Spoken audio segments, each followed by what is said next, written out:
On parle d'anémie lorsque le sang contient trop peu d'hémoglobine. L'hémoglobine est une protéine qui se trouve dans les globules rouges. C'est cette protéine qui projette la couleur rouge aux globules rouges. Elle fixe l'oxygène. Les globules rouges transportent ainsi l'oxygène des poumons vers le reste du corps. Chez l'enfant, le taux normal d'hémoglobine varie en fonction de son âge. Quand nous avons l'anémie, nous avons l'anémie dans son ensemble. Il y a plusieurs causes d'anémie. Donc, il n'est pas essentiel par carence martiale, par carence de fer, par problème nutritionnel. Non, il y a plusieurs types d'anémie. Parce qu'il y a une anémie, par exemple, nous perdons du sang. Donc, soit, par exemple, un gros saignement, il est évident, nous perdons du sang. Mais parfois, par exemple, dans un accident, nous trouvons perdre du sang, mais parfois, il y a un petit mini-saignement qui répété tous les jours. Un petit saignement digestif, ou gynécologique, ou bien ORL, tout ça, il continue de saigner, qui, ou pas trop saignement là. Mais seulement on peut perdre du sang tous les jours, un petit guide, ça, il y a entre une anémie. Et dans l'autre type d'anémie, c'est parce que les globules rouges là se détruisent par eux-mêmes. Parce que il y a une certaine anomalie donc, dans la structure de globules rouges. Ça comme une thalassémie, une drépanocytose, ou bien une globules rouges en membrane sensible. Et l'autre affaire, c'est que la malaria, par exemple, il a fait une crise paluste, que attaque les globules rouges, de détruire les globules rouges par salve, tous les 2-3 jours, tous les 4 jours, selon le type de malaria. Mais ça aussi, il crée une crise d'anémie aiguë. Et dans le type d'anémie, il y a un déficit dans certains enzymes, quand je mange certaines choses, je dégrade les globules rouges, je fais une anémie aiguë. Donc ça, c'est une destruction. De l'autre côté, c'est par carence alimentaire, par carence en apport qui est bien fer, folate. Donc ça, à Maurice, souvent nous trouvons c'est carence martiale, carence en fer. Donc parce que le lait qu'ils nous boivent, surtout si nous pouvons prendre les vaches comme ça, des petits, il manque fer ça. Et puis ils ont souvent les enfants, nous connaissent un petit peu de poupoule, pas manger plus à faire, very choosy comme ça, mais bien faire en sorte que je mange un petit peu de façon équilibrée, un peu variée, de sorte qu'ils gagnent tout ce qu'ils ont besoin pour subvenir à leurs besoins nutritionnels. Donc, essentiellement, là, chez l'enfant, nous trouvons plus de carence en fer. Il est important qu'il nous donne des aliments appropriés. Il y a des idées infantiles qui contiennent ça. Bon. Avant tout, le lait maternel, vous répétez ça. Donc, les 6 premiers mois, nous pouvons recommander l'aliment maternel. Et puis, à la suite, plus tard, quand vous avez de nos substituts, il y a besoin d'alimentation qui est pourvue de fer, qui peut apporter suffisamment de fer pour le développement de l'enfant, pour la croissance et le développement de l'enfant. Et je vous signaler aussi que le fer est important pour le développement cérébral aussi. Donc, c'est quelque chose que nous devons faire un petit peu attention. Les globules rouges sont fabriqués dans la moelle osseuse tout au long de la vie. Un globule rouge vit plus ou moins 3 mois. La moelle osseuse doit donc fabriquer de nouveaux globules rouges tout le temps. Il y a plusieurs raisons. Les enfants, normalement, à cause d'une carence de fer, la plupart du temps. Et puis sinon, aussi, peut-être les enfants là, ils ont une thalassémie. Par exemple, si nous commençons, disons, thalassémie, la plupart du temps, nous pouvons dire qu'ils ont besoin de transfusion du sang. Transfusion du sang pour les autres enfants, par exemple, si une carence de fer, à ce moment-là, supplément de fer. Mais normal, nous sommes capables de supplémenter avec manger aussi. Manger, la plupart du temps, manger, c'est qui est riche en fer. Par exemple, il est capable de prendre nuts, fruits secs, tomates, brocolis, tout ça pour aider, pour augmenter ce taux de fer.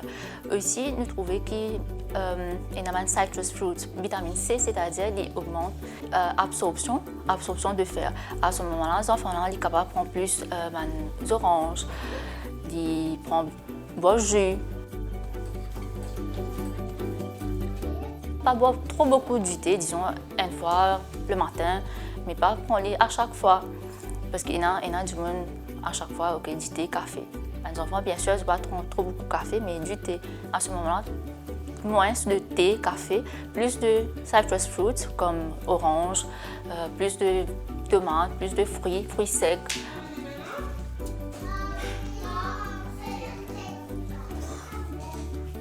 C'est à cause avec eux, peut-être Par exemple, fruits, disons fruits secs, tout ça, peut-être un petit gâteau, si on a dit, quand nous pouvons manger même, disons, si nous pouvons faire pasta et tout, bien sûr, nous pouvons mettre des légumes soit là-dedans.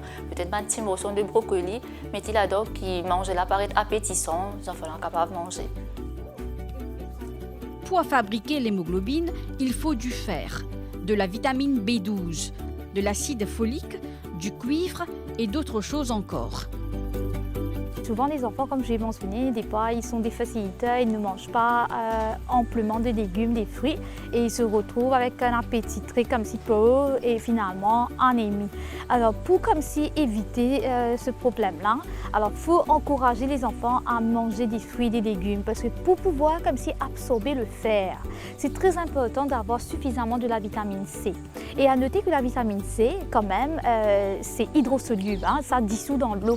Alors, tous les jours, on perd de la vitamine C. C'est la raison encore pourquoi c'est important pour le prendre régulièrement. Alors, quoi mettre maintenant dans le lunchbox ou bien dans le sac pour l'enfant quand il part à l'école? Rajouter des petits fruits comme des mandarines, oranges, des trucs comme ça. Ou si l'enfant fait difficile, qui n'aime pas des fruits, mais à ce moment-là, quand les parents vont préparer à manger, on dit à un enfant qui adore les pâtes, mais on va glisser un petit peu d'épinards avec la crème. Comme ça, l'enfant ne va pas faire difficile. C'est pas que comme si, aïe, c'est que des épinards. Non, mais il y a de pâtes, il y a de crème, il y a du poulet et on a mis des épinards. Si on va préparer des soupes, à ce moment-là, encore une fois, on peut glisser des breads dedans parce que tout ce qui est comme si des breads, des trucs qui sont très verts, c'est riche en vitamine C, c'est riche en vitamine A, c'est aussi riche en fer. Alors ça va aider, ça va booster. Une autre astuce, souvent les enfants, ils adorent comme si préparer tout ce qui est à base de farine ensemble avec les parents.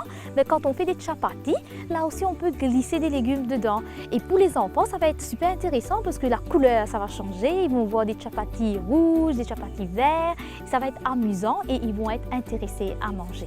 Alors c'est très important de, comme si tant que possible, les encourager à prendre des fruits et des légumes parce que c'est là qu'on va avoir comme si maximum de vitamines. Parce que tout ce qui est supplément, ça vient après. On doit effectivement refaire la base, hein, parce qu'à chaque fois je dis ça, si on va prendre des suppléments, mais sans avoir comme si travaillé sur la base, ça ne va pas vraiment aider à long terme. Alors c'est très important. Mais après, bien sûr, faut voir avec le médecin si l'enfant est anémie, beaucoup sévèrement anémie. Là, bien sûr, on va recommander des suppléments.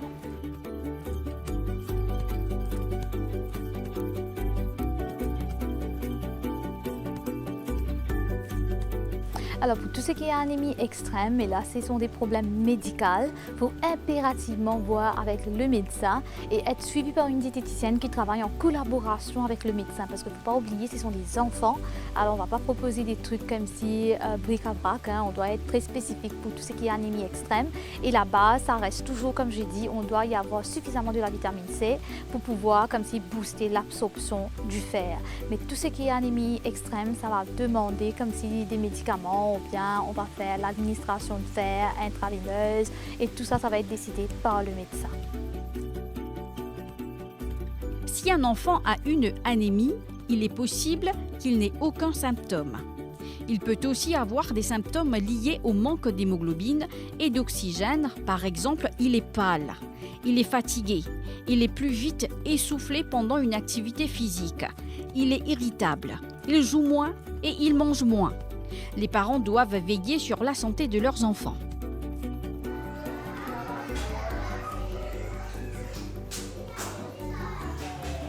Alors moi personnellement, pour m'éviter l'anémie justement, c'est vraiment emmène mes garçons chez le pédiatre, faire un check-up 2 à 3 mois et aussi me profiter quand il est malade, il y a la fièvre, une petite bronchite, nous amener, me profiter, me demander ce pédiatre est-ce qu'il est correct, nous guetter un peu parce que vraiment, j'ai longtemps j'ai guetté la main, mais nous personnellement, à CL, c'est la science, nous demandons un professionnel vraiment.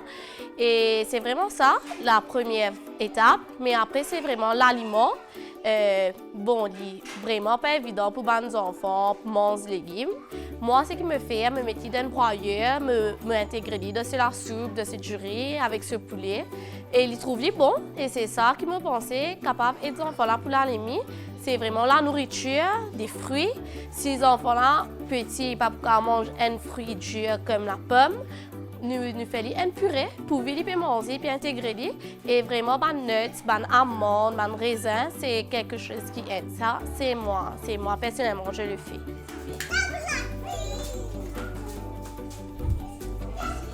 Les enseignants veillent et encouragent à ce que les parents mettent des repas équilibrés dans le sac de leurs enfants tous les jours. Pour nous, c'est très important, la nourriture, parce que bien souvent, les enfants apportent le pain. La majorité des grands surtout apportent le pain et parfois c'est répétitif.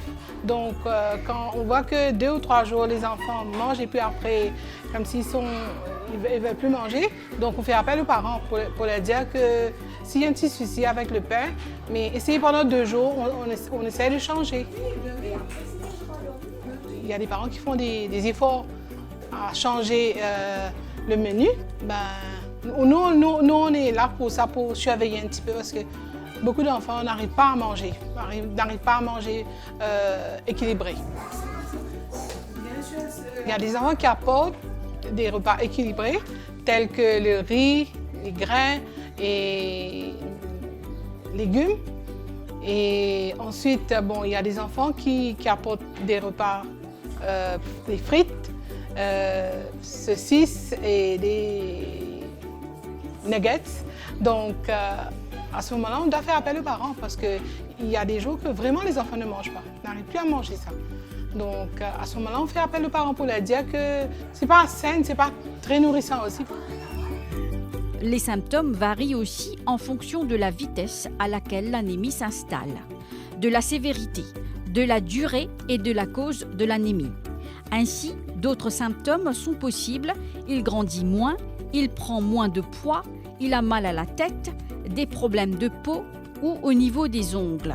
Et il a souvent envie de manger des aliments non comestibles.